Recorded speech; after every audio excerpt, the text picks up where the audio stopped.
Joining us to discuss is Simon Hankinson, Senior Research Fellow in the Border Security and Immigration Center at the Heritage Foundation.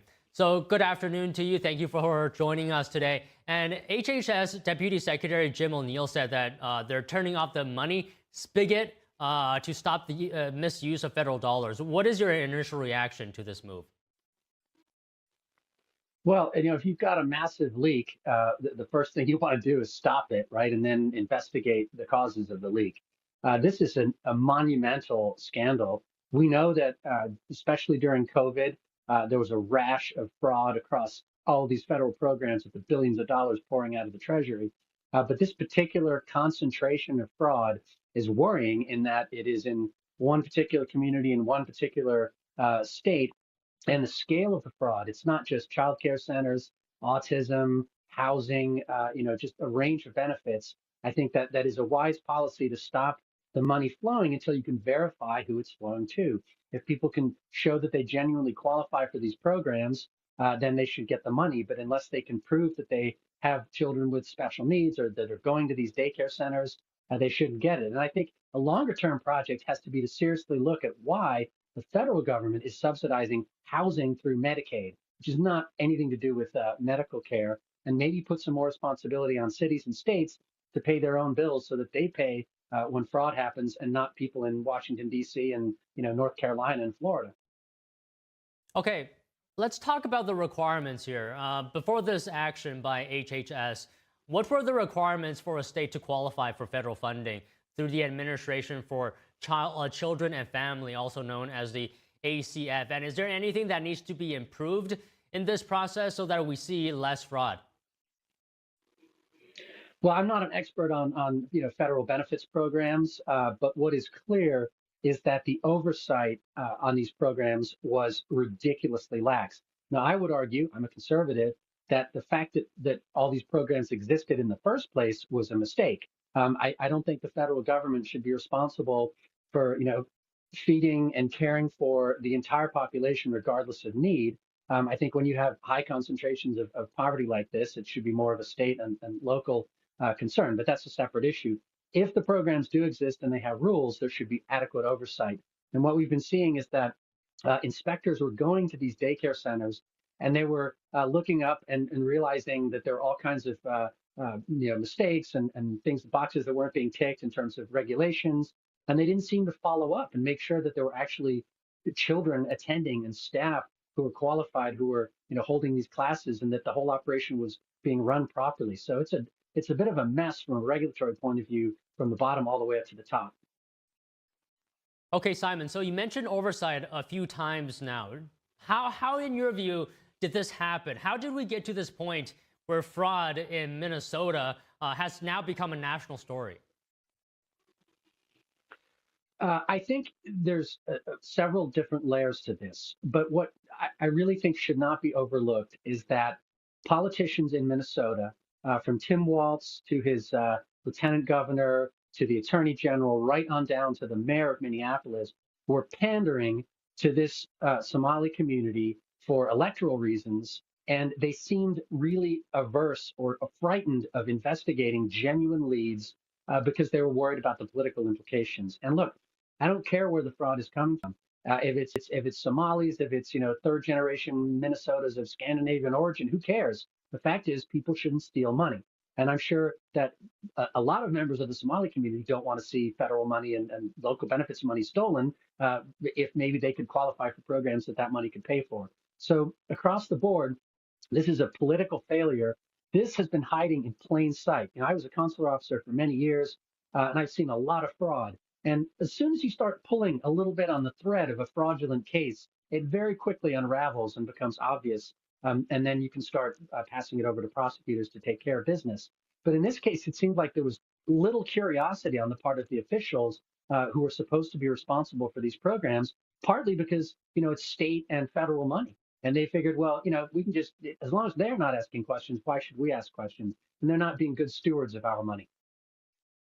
Okay, Simon, you mentioned the Somalian community and other communities. Is there an argument to be made about the design itself of these programs, that there may be gaps that potentially can be easily exploited not by just one group, but by any person or group? Absolutely.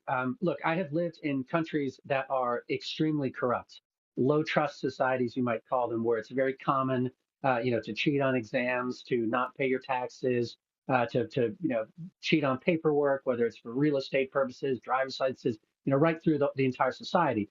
The United States has not traditionally been that kind of place. Yes, we have our issues. We do have corruption from time to time, but it's not very common for people to pay bribes, for example, to get a driver's license, or to get off a speeding ticket, or to be able to build a house where you're not supposed to build a house. Those are exceptions, I would say, in the United States. They are not exceptions in Somalia and in many other countries. And so for people coming from those countries, they need to be educated. They need to understand how our system works. And to do that, you have to enforce rules. And I think in this case, the state of Minnesota and the city of Minneapolis, or the Twin Cities, just completely failed in their duty.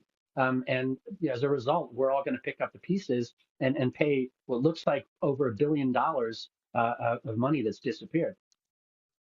Okay, so Simon, yesterday we talked to a guest, and I asked him if he thought the state of welfare in Minnesota, whether that's overly generous or not. You've already alluded to this. Can you just talk a bit more, your thoughts on whether federal subsidies of this kind are excessive and too unregulated, not just in Minnesota, but across the country? I think they are. And I think it's not just in the United States. If you look across Western Europe, there have been some studies in the past few years that have demonstrated conclusively that refugees and people from certain countries are massive net drains to the fiscal health of the country over their lifetimes. Now, a country can choose to make that decision, and they can choose to pay out for individuals, but they have to understand the costs that go with that.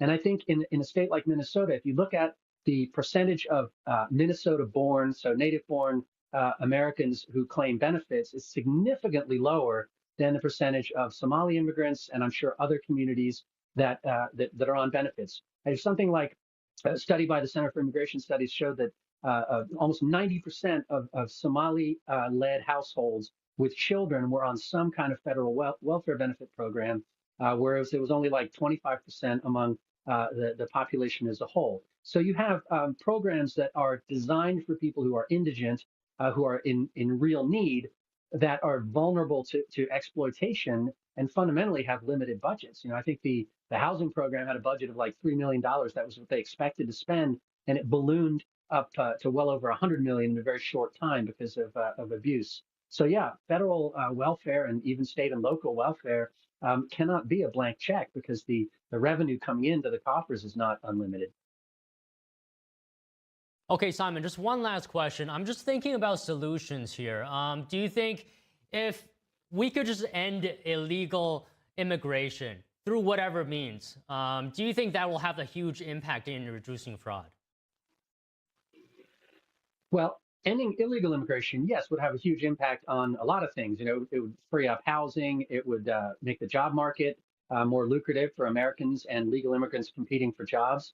But this is a question of legal immigrants. Most of the Somalis involved in these scams are either U.S. citizens by naturalization, or some by birth, or they are legal immigrants, or they're under some permanent status as refugees, for example, on their way to being legal permanent residents and citizens.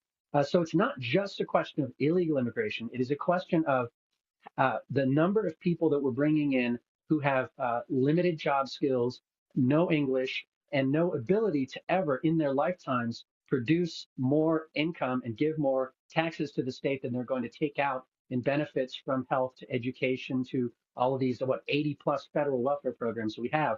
And that's not to stigmatize anybody, but it's just a fact of life. If you are going to bring in large numbers of people from countries where they are not at the skill level where they're going to be able to contribute, you're going to have a net loss to the fisc every year. And I think that's something that no one has really paid much attention to over the past few years. We've been sold the opposite. We've been told that all immigration is good because they will all contribute to the economy and make us all richer. But the data is just not there to back that up. Okay, Simon, just one final question for real this time.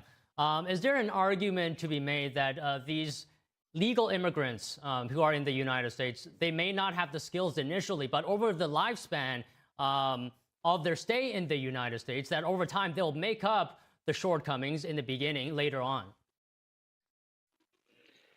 Frankly, it depends where they come from. Not all immigrants are the same. There's been some research, a guy called Daniel DiMartino out of the Manhattan Institute, who I don't always agree with on immigration, but he wrote a good paper recently breaking down which immigrants contribute over their lifetime and which don't. And obviously, this is not an exact science, but for example, a 30-year-old rocket scientist from China or India or Belgium over his or her lifetime is likely to contribute significantly more into the U.S. Treasury than they take out. But an illiterate, non-English speaking, non-high school educated immigrant from Yemen or Pakistan or Somalia, for example, will take out more in their lifetime than they put in. So you have to look at who has been coming in over the past few years. Look at the profile of the people, for example, from Cuba, Haiti, Nicaragua, Venezuela, and Afghanistan who've been admitted under these parole programs. You plug them into that model, and you will find that a majority of them probably will not contribute in their lifetimes. Who knows? I mean, obviously some will. There's always exceptions. There's going to be some brilliant people among the ones who come in, and maybe their children and grandchildren will turn out to be, doctors and lawyers and rocket scientists and presidents of the United States. But we don't know that. What we know for now is that on balance, they're probably going to be a net loss to the Treasury. Okay, Simon, really great insight today. I really enjoyed the conversation. Thank you so much for speaking with us. It's my pleasure. Thank you. The Justice Department is suing Virginia over a law regarding tuition at its public